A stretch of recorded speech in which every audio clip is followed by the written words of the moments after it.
Okay. Well, good evening and welcome to This Week at Little Hills. I am so glad to be with you once again. And as we enjoy this fall and we anticipate Faithtoberfest tomorrow, I'm standing here by a lake. And we're going to be thinking about the journey God places us on this coming Faithtoberfest, tomorrow night, 6:30 p.m. And as we think about that journey, this journey of Faithtoberfest, I think about another journey on the water that Paul took, where he took a ship. He took that ship not willingly. He was a prisoner, but it was going to take him to Rome. And if you've read Acts 27, and I encourage you, take a look at it this week, something that you'll see is that it didn't go very well.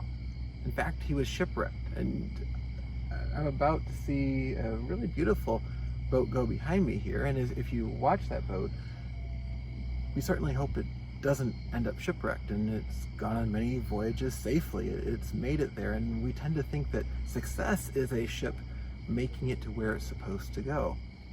Tonight, the crew of that ship is passing right behind us right now. Where's it going? It's going to go over to its dock in the marina. It's going to be parked safely and maintained and kept safe. The opposite of what happens if a ship is shipwrecked. But the remarkable thing in that destruction that happened is that God took that shipwreck and used it to allow Paul to show that God was with him, that he could survive a shipwreck, that it seemed like everyone was going to perish in, and then even things could happen on the island they landed on, including Paul being bit by a venomous snake, and he survived, which showed that while everything seemed to be going ashore, that in fact, everything was going right according to the cruise that God had placed Paul on. He was taking him along on this journey, allowing him to demonstrate God's power. And then he was going to arrive in Rome, again as a prisoner, but arrive to share the gospel. What does this tell us as we find ourselves cruising down sometimes rivers, sometimes rapids, sometimes a beautiful tranquil lake on a beautiful moonlit night? That every single time that we go into a day, God has a plan, and he's calling us to testify faithfully to him. And that's the thing we see in Paul's life. The ship is shipwrecked, but Paul doesn't change his story. He still believes God is with him and God is leading him.